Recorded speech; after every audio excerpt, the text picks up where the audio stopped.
Hello, my friends. Today is November 18th, and this is Markets Weekly. This week, we're going to talk about three things. First, we have to talk about the very positive inflation data we got the past week, where CPI and PPI data continue to show steady progress on the inflation front. At the same time, the economic data show only modest levels of cooling. We have been and continue to be in soft landing world. Secondly, and related to that, the market saw the soft landing data and began to surge higher because the market began to price in sooner than expected Fed rate cuts. They are pricing in a quote unquote Fed pivot. Let's talk about whether or not that makes sense. And lastly, I want to talk a little bit about the ICBC ransomware attack last week. So ICBC was subject to a cyber attack, and it seems like that led to more than usual Treasury fails. Now, many people were concerned about this, but let me tell you why that's not something that you should be worried about. Okay, first, starting with the soft landing data. Now, before we begin, let's level set a little bit. Last year, inflation was high and the Fed began to aggressively raise interest rates. The thinking was that with interest rates going up a lot, the economy would fall into recession, unemployment would rise, and inflation would come down. A soft landing scenario, of course, would be inflation coming down without the economy going into a recession. That's what the Fed wanted to achieve, and many people doubted that was possible. With the benefit of hindsight, we can see that inflation did steadily trend down this past year, but at the same time, the economy continues to grow above trend. We have been living in soft landing. The data we got the past week shows that we still are in soft landing. So on the CPI data front, it was softer than expected. CPI on a month over month basis was actually zero. On an annualized basis, you can see that although headline and core CPI continue to be above the Fed's 2% target, it's steadily trending lower. There's no question about that. Looking at PPI, which are producer prices, basically the prices that businesses pay, you come with a similar graph. So PPI prices have been steadily declining on an annualized basis. So we look at PPI because, in theory, let's say that businesses are facing higher prices, they could turn around and try to pass the cost off to consumers by raising consumer prices. This is not necessarily true. Businesses could, of course, have narrow margins. It all depends on the supply and demand dynamics in that particular in their particular industry. So again, data shows that inflation is steadily coming down. Now, it might not get all the way to 2%. In fact, I don't think that it will, but so far it continues to trend lower, and we'll see where the direction goes in the coming months. Now, at the same time, the past week, we also got some economic data. We got retail sales, which were just slightly negative on a month over month basis, suggesting some degree of cooling. But at the same time, I think it's worth noting that retail sales data for the past month was revised higher. So the economy continues to chug along and it is cooling. And this is something that's also mirrored in the labor market data as well. So people have been watching very closely weekly unemployment claims data. So every Thursday that comes out. And the thinking is that when the labor market breaks, if it breaks, you'll see a gradual increase in unemployment claims. And we did see a tick up in unemployment claims the past week. But again, if you zoom out a bit, you'll see that the levels continue to be very low. The labor market looks strong, but it is cooling like the rest of the economy. We still are in soft landing world, it seems. Now things could change. Things could take a bad turn in the next few months.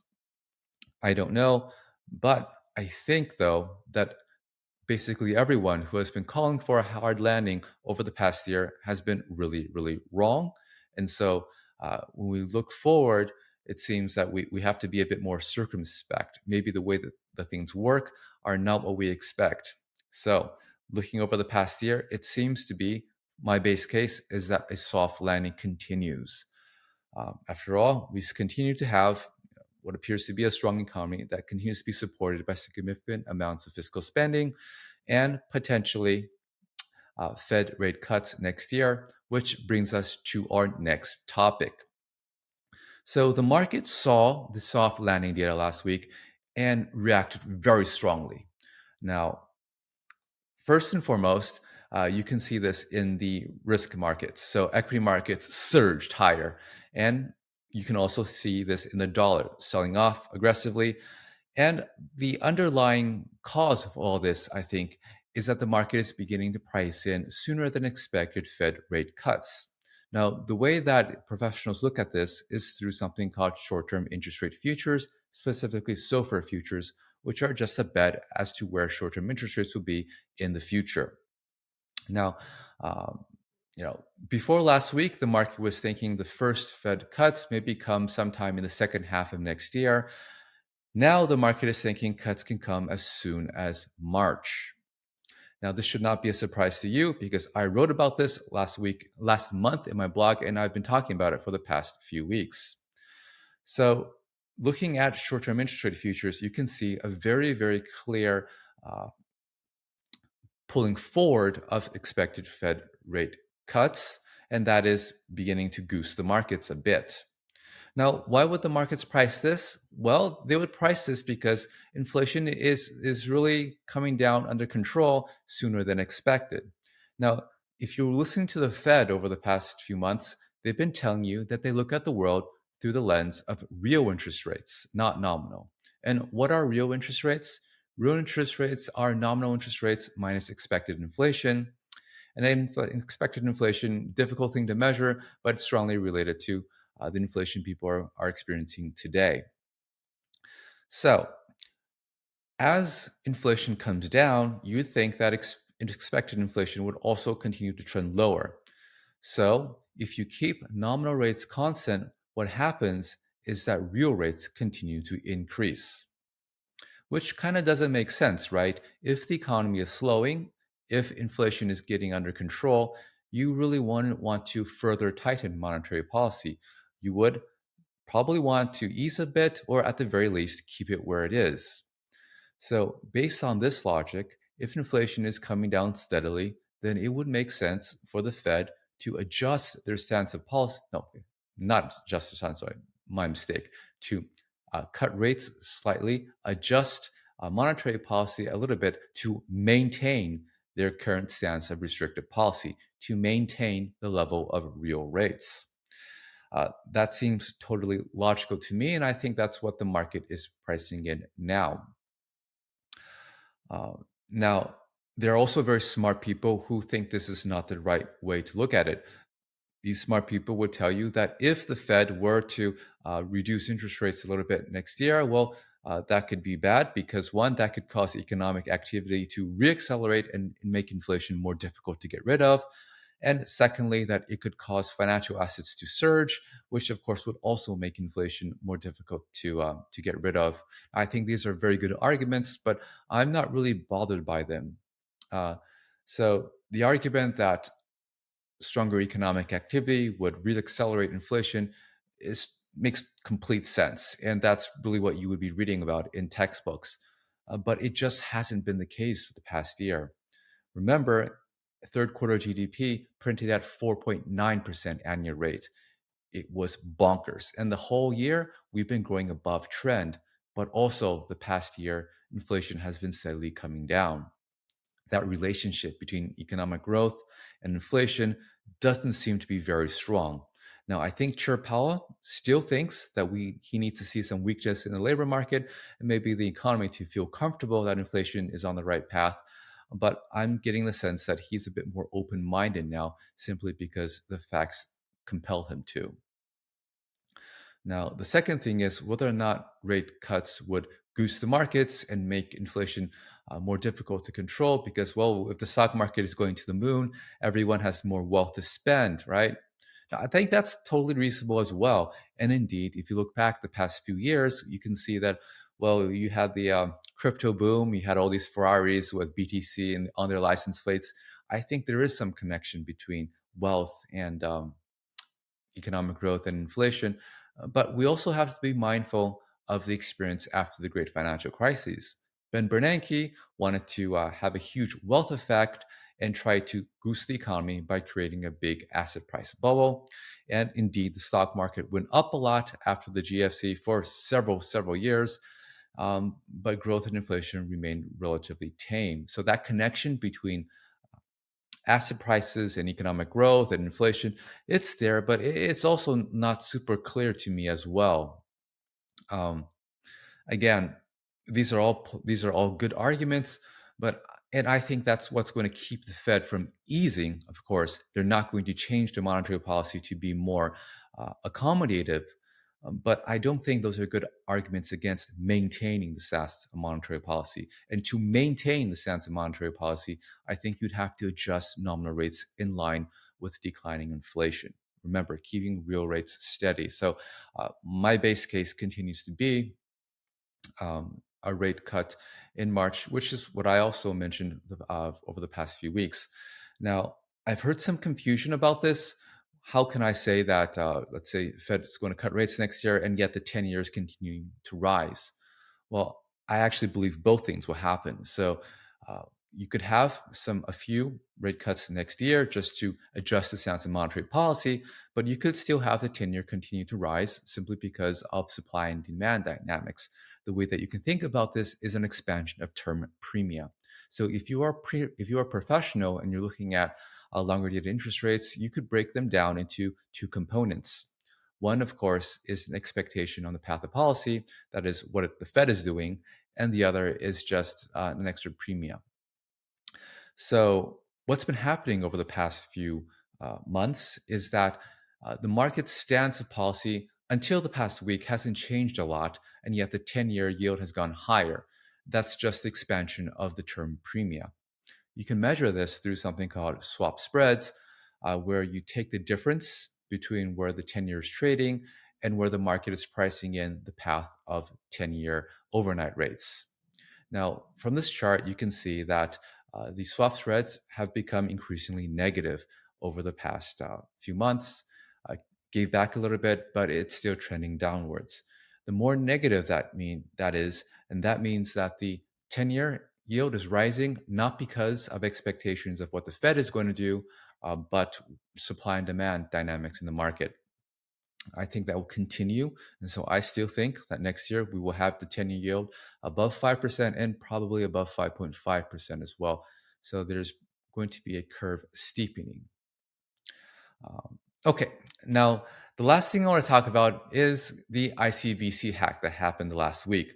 So I was looking in my comments and I saw some doomers talking about this, about how this is a big deal. And let me tell you right now, it's not a big deal at all. So, first off, ICBC is a ginormous Chinese bank. But let me also ask you, how many ICBC branches do you see in your hometown? My guess is zero, because they are actually very small in the United States. So, ICBC, their securities branch, was subject to a ransomware attack, and that made it difficult for them to settle their trades. So, is that a really serious thing? Okay, well, let's pull up the filings of the ICBC securities dealer. It looks like their total assets are about 23 billion. Now, let me remind you, 23 billion is not a lot of money in the global financial system. Looks like the biggest thing on their balance sheet is, let's say, I think it's 16, 17, 8, something like that billion in repo. Well, how big is the repo market? Well, the repo market overall is $4 or $5 trillion, right? So again, if you have ICBC, having trouble with their transactions, uh, they are a microscopic part of the repo market. It's not really going to have any big impact, but it is going to have some impact. And that is why over the past couple of weeks, we have an increase in Treasury fails. You've seen people say that Treasury fails soared, and indeed they did. But let's look at the data set with more context. You can see that, Treasury fails did increase a little bit, but, just a little bit, that's not a big deal. But more broadly speaking, what is a treasury fail? So a treasury fail is when a buyer and a seller, okay, so a seller promises to give a buyer treasury securities and a buyer promises to give the seller money. Okay, they agree on a trade, and the next day, though, the buyer has money ready, but the seller is not able to deliver the Treasury security. The seller fails. Now, looking at the Treasury fails data, you can see that this happens regularly. And it can happen for a variety of reasons. It could be just some kind of miscommunication or something like that. But what happens when at a fail, though? Honestly, what happens is that by convention, okay, so I wanted to buy a treasury security from you for settlement. You don't have the treasury security. That's okay. We'll do the deal tomorrow. So by convention, all that happens is that the we roll forward the settlement day by 1 day. So you don't have the treasury to deliver. We'll do the settlement tomorrow. That's all that happens. Now, the seller, of course, is motivated to not do this because when it because the seller is losing the opportunity cost of the funds. So let's say the seller today could have sold his treasury security for $1,000. He could have taken that $1,000 and reinvested it overnight for 5%, right? Now, if he's not selling the treasury today, well, then he's losing out on that 5% return. So there's an opportunity cost for the seller that motivates the seller to not want to fail. So this is basically a self-correcting thing. So what seemed to have happened in ICBC's case is that because of this ransomware attack, these repo trades, these treasury trades were not able to settle correctly. And so they had to go and do this the old fashioned way, seemingly by putting it on a USB drive and delivering it to the clearing bank or something like that. And the Fed, of course, seeing that they had some technical difficulties, just kept the market open just a little bit so that they can put in their trades. Now, the treasury market is tightly linked. So even though this bank is only doing, say, 16, 17, 18 billion dollars in trades, someone is on the other side of that trade. Maybe someone else wants to buy treasury securities from ICBC and then turn it around and sell it to someone else. If ICBC fails to that person, then that person has to turn around and fail to someone else. There's a daisy chain effect here. So someone very small like ICBC can cause a greater than expected treasury fails.